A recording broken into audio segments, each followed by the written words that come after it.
Welcome to the 1000 Nights and 1 Night. Now, when it was the 965th night, she pursued, It hath reached me, O auspicious king, that when the merchant, the father of Kamar al-Zaman, heard the saying of the dervish, I am Allah's guest, he replied, Welcome to the guest of God. Enter, O dervish. But he said to himself, An the beggar be enamoured of the boy, and sue him for sin, needs must I slay him this very night, and bury him secretly. But an there be no lewdness in him, the guest shall eat his portion. Then he brought him into the saloon, where he left him with Kamar al-Zaman, after he said privily to the lad, O my son, sit thou beside the dervish, when I am out, and sport with him, and provoke him to love less. And if he seek of thee lewdness, I, who will be watching you from the window overlooking the saloon, will come down and kill him. So, as soon as Kamar al-Zaman was alone in the room with the dervish, he sat down by his side, and the old man began to look upon him, and sigh, and weep.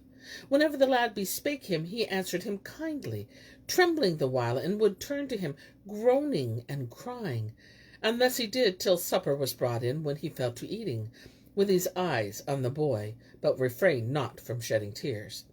When a fourth part of the night was past, and talk was ended, and sleep-tide came, Abd al-Rahman said to the lad, O my son, apply thyself to the service of thine uncle the dervish, and gainsay him not, and would have gone out, but the dervish cried to him, O my lord, carry thy son with thee, or sleep with us.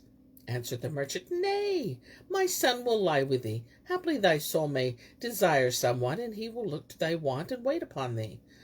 Then he went out, leaving them both together, and sat down in an adjoining room which had a window giving upon the saloon. Such was the case with the merchant.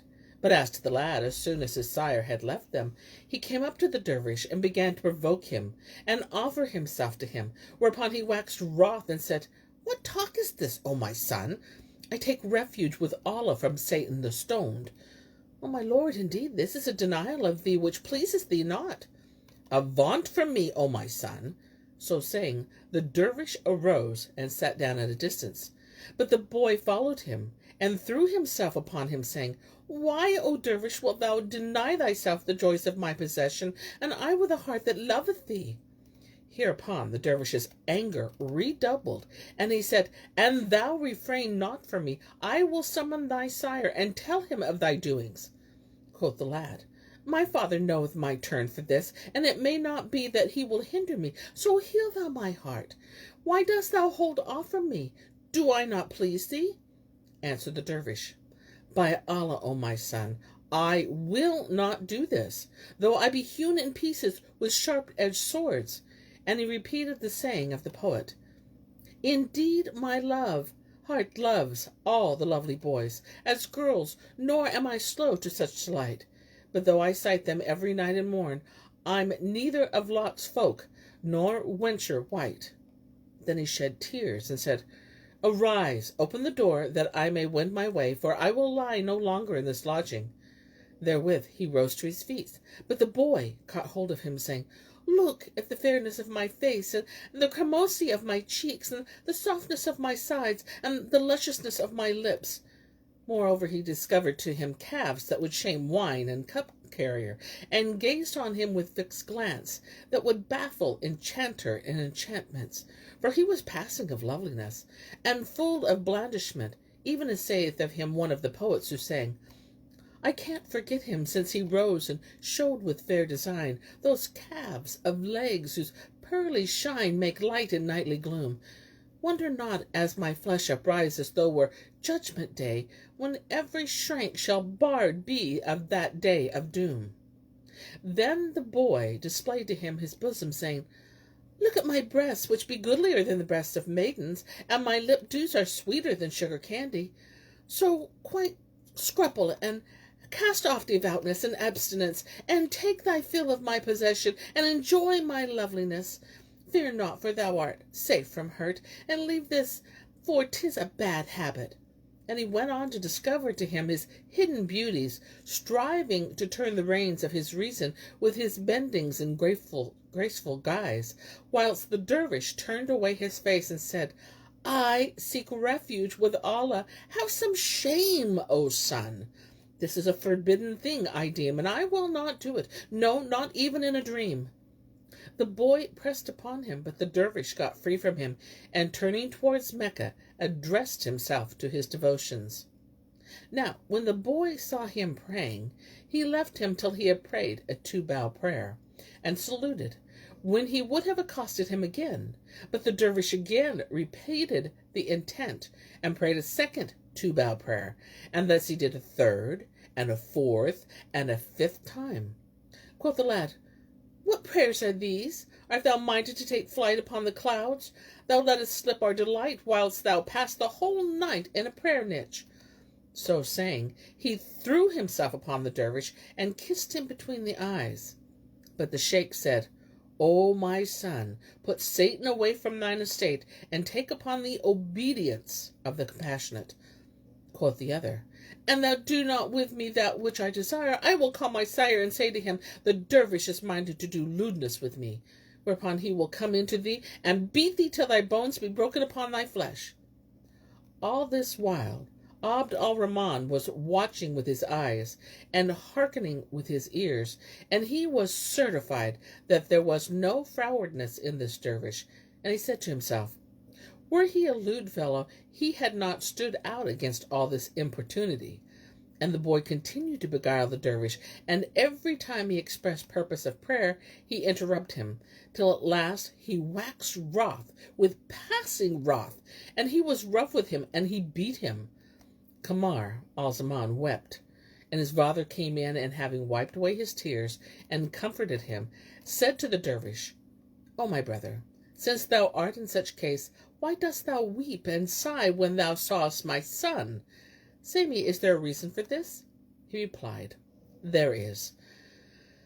And Abd al-Rahman pursued, When I saw thee weep at this sight, I deemed evil of thee, and bade the boy do with thee thus, that I might try thee, proposing in myself, if I saw thee sue him for sin, to come in upon thee and kill thee. But when I saw what thou didst, I knew thee for one of those who are virtuous to the end. Now Allah upon thee, tell me the cause of thy weeping. The dervish sighed, O my lord, chafe not a closed wound. But the merchant said, There is no help but thou tell me. And the others began, Know that I am a dervish who wander the lands and the countries, and take warning by the display of the Creator of night and day. It chanced that one Friday I entered the city of Basra in the Undurn. And Shahrazad perceived the dawn of the day, and ceased to say her permitted say. Now, when it was the 966th night, she resumed, It hath reached me, O auspicious king, that when the dervish said to the merchant, Know that when I was a wandering mendicant, chanced one Friday to enter the city of Basra in the Undurn, and saw the shops open, and full of all manner of wares, and meats, and drink, but the place was deserted, and therein was neither man, nor woman, nor girl, nor boy. Nor in the markets and the main streets was there a dog or a cat, nor sounded sound or a friend was found. I marveled at this, and I said to myself, I wonder whether the people of this city be gone with their cats and dogs, and what hath Allah done with them? Now I was an hungered, so I took hot bread from a baker's oven, and going into the shop of an oilman, spread the bread with clarified butter and honey, and ate. Then I entered the shop of a sherbet seller, and drank what I would. After which, seeing a coffee shop open, I went in and found the pots on the fire, full of coffee, but there was no one there. So I drank my fill, and said, Verily, this is a wondrous thing. It seems as though death had stricken the people of this city, and that they had all died this very hour, or as if they had taken a fright at something which befell them, and fled without having time to shut their shops. Now, whilst pondering this matter, lo, I heard a sound of a band of drums beating, whereat I was afraid, and I hid myself for a while. Then looking out through a crevice, I saw damsels like moons coming walking through the market, 2 by 2, with uncovered heads and faces displayed. There were in 40 pairs, those numbering 80, in their midst a young lady riding on a horse that could hardly move his legs for that which was upon it of silvern trappings and golden and jewelled housings. Her face was wholly unveiled, and she was adorned with the costliest ornaments, and clad in the richest of raiment, and about her neck she wore a collar of gems, and on her bosoms were necklaces of gold. Her wrists were clasped with bracelets which sparkled like stars, and her ankles with bangles of gold set with precious stones. The slave girls walked before her and behind her, on her right and on her left, and in front of her was a damsel bearing in baldric a great sword, with grip of emerald and tassels of jewel-encrusted gold. When that young lady came to where I hid, she pulled up her horse and said, "O damsels, I hear a noise of somewhat within yonder shop, so do you search it, lest haply there be one hidden there, with intent to enjoy a look at us, whilst we have our faces unveiled." So they searched the shop opposite the coffee-house wherein I lay hid, whilst I abode in terror. And presently I saw them come forth with a man, and they said to her, "O our lady, we found a man there, and here he is before thee." Quoth she to the damsel with the sword, "Smite his neck." So she went up to her and struck off his head. Then, leaving the dead man lying on the ground, they passed on. When I saw this, I was affrighted, but my heart was taken with love of that young lady. After an hour or so, the people reappeared, and everyone who had entered the shop entered in, whilst the folk began to come and go about the bazaars, and gathered around the slain man, staring at him as a curiosity. Then I crept forth from my hiding place by stealth, and none took note of me, but love of that lady had gotten possession of my heart, and I began to inquire of her privily. None, however, gave me news of her. So I left Basra with vitals yearning for her love. And when I came upon this thy son, I saw him to be the likest of all creatures to the young lady, wherefore he reminded me of her, and his sight revived the fire of passion in me, and kindled anew in my heart the flames of love-longing and distraction. And such is the case of my shedding tears. Then he wept with sore weeping, till he could no more, and said, "O my lord, I conjure thee by Allah, open the door to me, so I may gang my gait." Accordingly, Abd al-Rahman opened the door, and he went forth.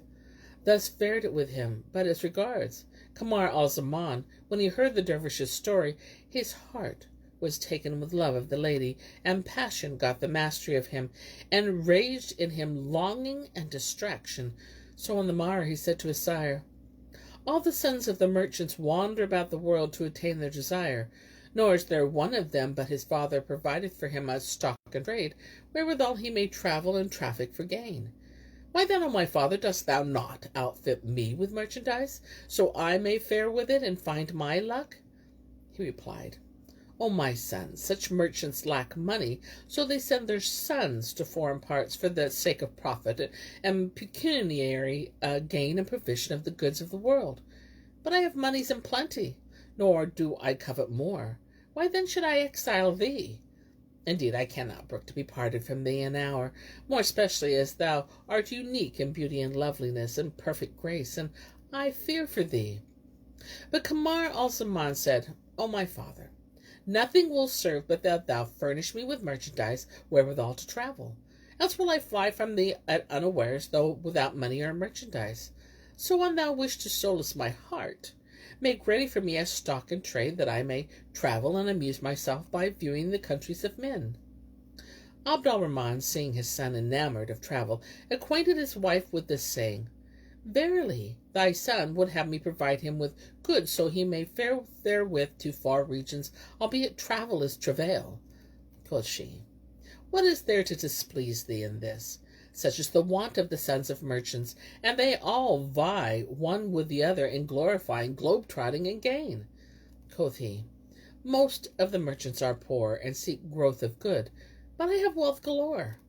She replied, "More of a good thing hurteth not, and if thou comply not with his wish, I will furnish him with the goods of my own monies." Quoth Abd al-Rahman, I fear strangerhood for him, inasmuch as travel is the worst of trouble. But she said, There is no harm in a strangerhood for him, when it leadeth to gaining good. And if we consent not, our son will go away, and we shall seek him, and not find him, and be dishonored among the folk.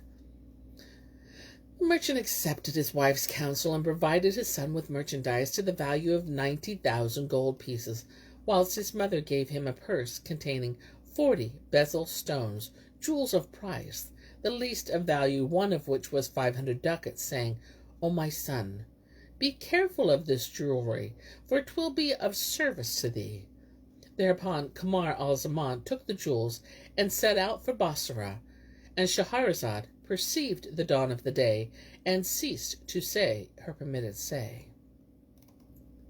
Now when it was the 967th night, she said, It hath reached me, O auspicious king, that Kamar al-Zaman took the jewels, and set out from Basra, after he had laid them in a belt which he buckled round his waist, and he stayed not till there remained aught but a day's journey between that city and himself.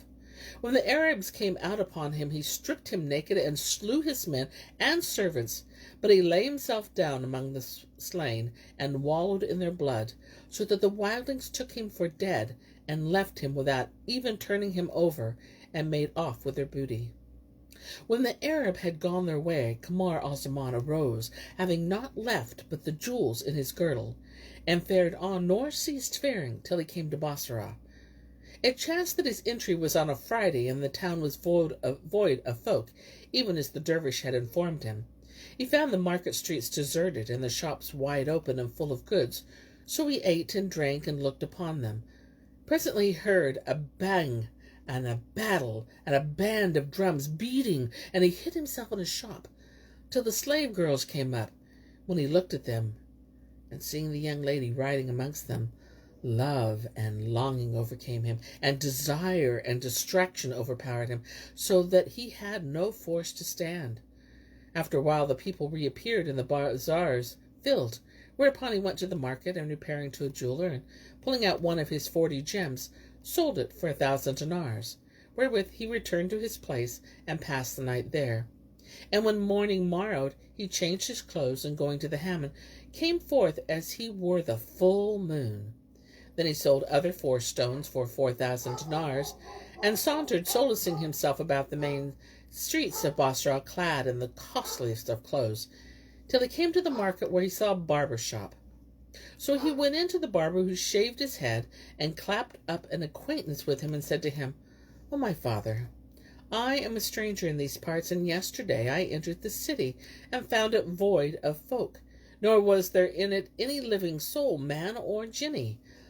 Then I saw a troop of slave girls, and amongst them was a young lady riding in state. And he went on to tell him all that he had seen. Said the barber, O my son, hast thou told any but me of this? And he said, No. The other rejoined, Then, O my son, beware thou mention this but any but me, for all folk cannot keep a secret, and thou art but a little lad. And I fear lest the talk travel from man to man, till it reach those whom it concerneth, and they slay thee. For know, O my son, that this and thou hast seen, none ever keened nor knew in other than this city. As for the people of Basra, they are dying of this annoy, for every Friday forenoon they shut up the dogs and the cats to hinder them from going about the market streets, and all the people of the city enter the cathedral mosques, where they lock the doors on them, and no one can come pass about the bazaar, nor even look out of the casement, nor knoweth any cause of this calamity. But, O my son, tonight I will question my wife concerning the reason thereof, for she is a midwife, and entereth the houses of nobles, and knoweth all the city news. So, inshallah, do thou come to me tomorrow, and I will tell thee what she will have told me.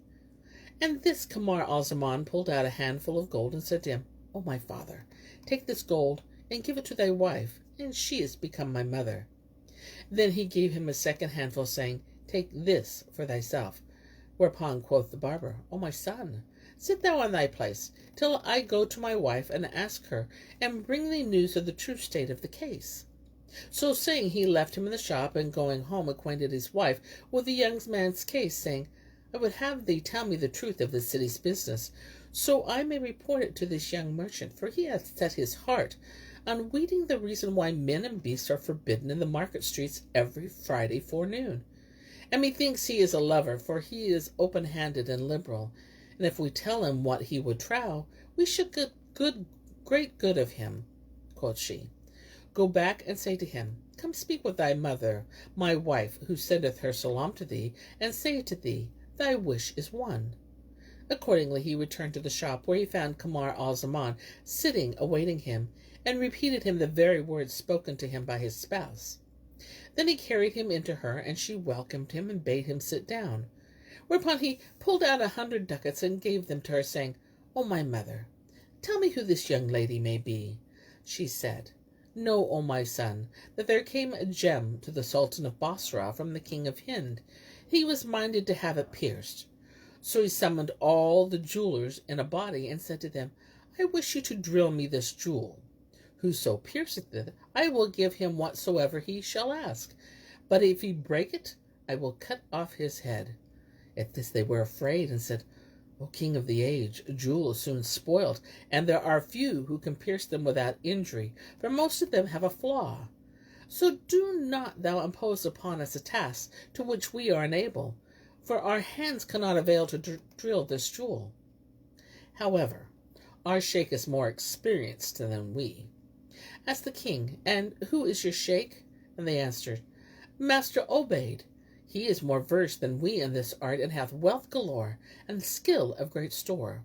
Therefore do thou send for him to the presence, and bid him pierce thee this jewel. Accordingly the king sent for Obaid, and bade him pierce the jewel, imposing on him the conditions aforesaid. He took it and pierced it to the liking of the king, who said to him, Ask a boon of me, O master. And he said, O king of the age, allow me delay till tomorrow. Now the reason of this was that he wished to take counsel with his wife, who is the young lady thou sawest riding in procession. For he loveth her with exceeding love, and of the greatness of his affection for her he doth not without consulting her. Wherefore he put off asking her till the morrow. When he went home, he said to her, I have pierced the king a jewel, and he hath granted me a boon which I deferred, asking till tomorrow that I may consult with thee. Now, what dost thou wish that I may ask it? Quoth she, We have riches such as fires may not consume, but as thou love me, ask of the king to make proclamation in the streets of Basra, that all the townfolk shall every Friday enter the mosques 2 hours before the hour of prayer, so none may abide in the town at all great or small, except they be in the mosques, or in the houses, and the doors be locked upon them, and that every shop of the town be left open. Then I will ride with my slave women through the heart of the city, and none shall look on me from window or lattice, and every one whom I find abroad I will kill. So he went into the king and begged of him this boon, but he granted it, and caused proclamation to be made across Basrites. And Shahrazad perceived the dawn of the day, and ceased to say her permitted say. Now, when it was the 968th night, she continued, It hath reached me, O auspicious king, that when the jeweller begged his boon, the king bade proclamation be made amongst Basrites to the effect aforesaid. But the people objected, that they feared for their goods from the cats and dogs, where he commanded to shut the animals up till the folk should come forth from the Friday prayers. So the jeweller's wife fell to sallying forth every Friday, 2 hours before the time of congregational prayer, and riding in state through the city with her women, during which time none dare pass us through the marketplace, nor look out of casements or lattice. This then is that which thou wouldest know, and I have told thee who she is. But, O my son, why is thy desire only to have news of her, or hast thou mind to meet her? Answered he, O my mother, 'tis my wish to foregather with her. Quoth she, Tell me what valuables thou hast with thee. And quoth he, O my mother, I have with me precious stones of 4 sorts, the first worth 500 dinars each, the second 700, and the 800, and the fourth 1,000 ducats. She asked, Art thou willing to spend 4 of these? And he answered, I am ready to spend all of these. She rejoined, Then arise, O my son, and go straight to thy lodging, and take a bezel gem of those worth 500 sequins, with which do thou repair to the jewel market, and ask for shop of Master Obeid, the sheikh of the jewelers. Go forth, and thou wilt find him seated in his shop, clad in rich clothes, with workmen under his hand. Salute him, and sit down on the front shelf of his shop. Then pull out the jewel and give it to him, saying, O master, take the stone and fashion it into a seal ring for me with gold. Make it not large, a misgal in weight, and no more, but let the fashion of it be thy fairest. Then give him 20 dinars, and to each of his prentices a dinar. Sit with him a while and talk with him, and if a beggar approach thee, show thy generosity by giving him a dinar, to the intent that he may affect thee, and after this leave him and return to thy place. Pass the night there, and the next morning take 100 dinars, and bring them and give them to thy father the barber, for he is poor. Quoth Kamar al-Zaman, Be it so.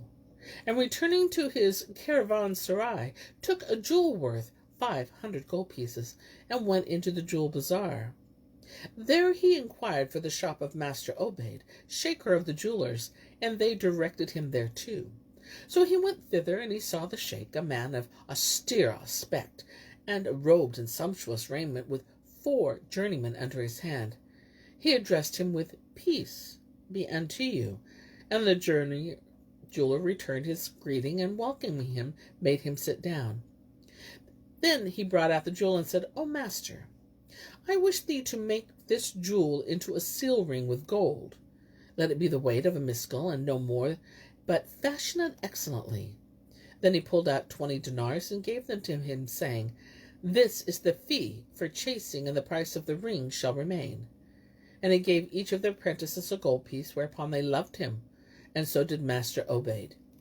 Then he sat talking with the jeweler, and whenever a beggar came up, he gave him a gold piece, and they all marveled at his generosity. Now Master Obeid had tools at home like those he had in the shop, and whenever he was minded to do an unusual piece of work, it was his custom to carry it home and do it there, that his journeymen might not learn the secrets of his wonderful workmanship. His wife used to sit before him, and when she was sitting thus, and he looking upon her, he would fashion all manner of marvelously wroughten trinkets, such as there were fit for none but kings. So he went home, and he sat down to mould the ring with admirable workmanship. When his wife saw him thus engaged, she asked him, What wilt thou do with this bezel gem? He answered, I mean to make it into a ring with gold, for 'tis worth 500 dinars. She inquired, For whom? And he answered, For a young merchant who is fair of face, with eyes that wound with desire, and cheeks that strike fire, and mouth like the seal of Solomon, and cheeks like the bloom of Numan, and lips red as coralline, and neck like the antelope's long and fine. His complexion is white, dashed with red, and he is well bred, pleasant and generous, and doth thus and thus. And he went on to describe to her now his beauty and loveliness, and then his perfection and bounty, and ceased not to vaunt his charms and the generosity of his disposition, till he made her in love with him. For there is no sillier cuckold than he who vaunteth to his wife another man's handsome looks, and usual liberality in money matters. So when desire rose high in her, she said to him, Is aught of my charms found in him? Said he, He hath all thy beauties, and he is thy counterpart in qualities. Meseemeth his age is even as thine, but that I fear to hurt thy feelings, I would say that he is 1,000 times handsomer than thou art. She was silent, yet the fire of fondness was kindled in her heart, and the jeweler ceased not to talk with her, and to set out Kamar al-Zaman's charms before her, till he had made an end of moulding the ring. When he gave it to her, she put it on her finger, which it fitted exactly. Quoth she, O my lord, my heart loveth this ring, and I longeth for it to be mine, and I will not take it from my finger. Quoth he, Have patience. The owner of it is generous, and I will seek to buy it of him, and if he will sell it, I will bring it to thee. Or if he have another such stone, I will buy it and fashion it for thee into a ring like this.